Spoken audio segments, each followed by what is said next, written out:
Assalamualaikum warahmatullahi wabarakatuh.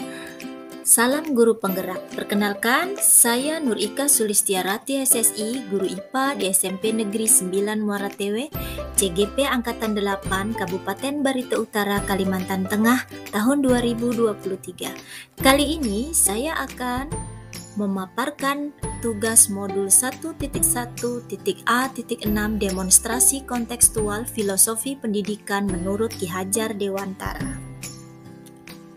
Ki Hajar Dewantara dikenal sebagai salah satu pahlawan nasional, lahir pada tanggal 2 Mei 1889 di Yogyakarta. Beliau merupakan pelopor pendidikan untuk masyarakat pribumi di Indonesia ketika dalam masa penjajahan kolonial Belanda, sehingga dijuluki sebagai Bapak Pendidikan Indonesia, dan hari lahir beliau diperingati sebagai Hari Pendidikan Nasional. Tujuan pendidikan menurut Ki Hajar Dewantara adalah memberikan tuntunan terhadap segala kekuatan kodrat yang dimiliki oleh seorang anak agar ia mampu mencapai keselamatan dan kebahagiaan yang setinggi-tingginya, baik sebagai seorang manusia maupun sebagai anggota masyarakat.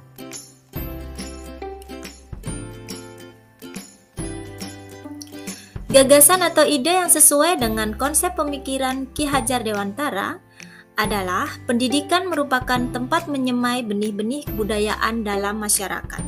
Pendidikan yang berpihak pada murid yang memberikan kemerdekaan belajar. Jika dianalogikan dalam menuntun laku dan pertumbuhan kodrat anak, Ki Hajar Dewantara mengibaratkan peran pendidik seperti seorang petani, anak-anak seperti tanaman yang disemai dan ditanam oleh petani. Bibit ditempatkan di tanah yang subur dengan mendapat sinar matahari dan pengairan yang baik, maka meskipun bibit itu kurang berkualitas dapat tumbuh dengan baik karena perhatian dan perawatan. Sebaliknya, walaupun bibit itu berkualitas baik, namun jika tidak dirawat dengan baik, maka bibit tersebut akan tumbuh kurang optimal.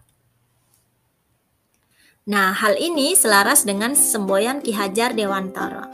Oleh sebab itu, tugas kita sebagai pendidik adalah ingarso sung tulodo, yang berarti di depan harus memberi teladan yang baik.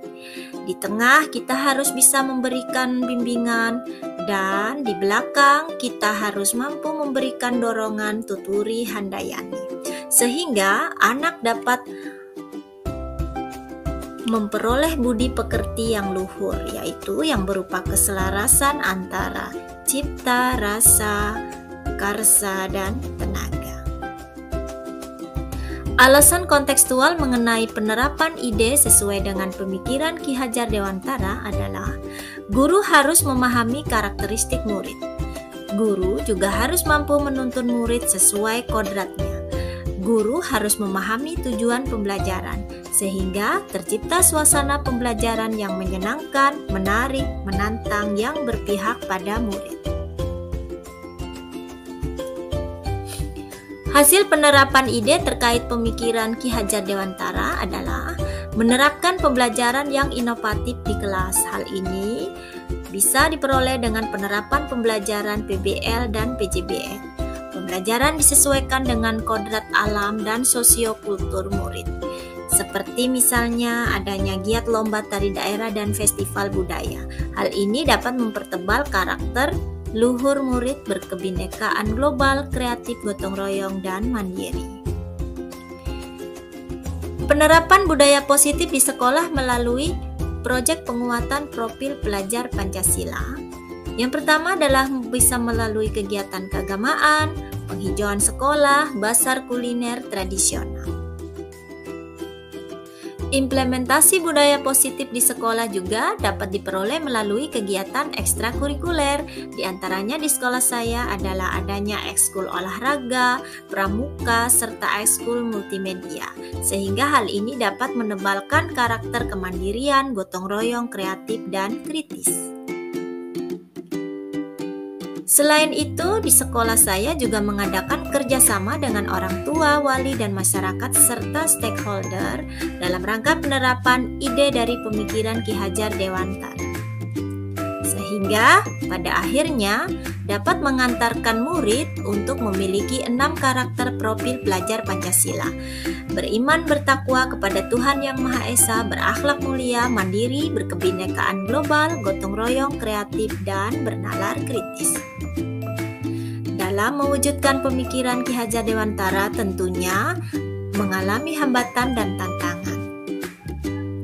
Kurangnya motivasi murid dalam belajar, kemudian teacher center atau guru masih menggunakan metode mengajar yang lama, kurangnya kreativitas guru dalam melaksanakan pembelajaran.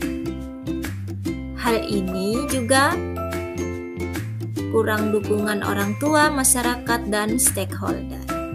Oleh sebab itu, kita mencari solusi dengan cara yang pertama, melaksanakan workshop dan pelatihan mandiri bagi guru untuk meningkatkan kompetensi dalam menciptakan pembelajaran yang inovatif, kreatif, dan menyenangkan.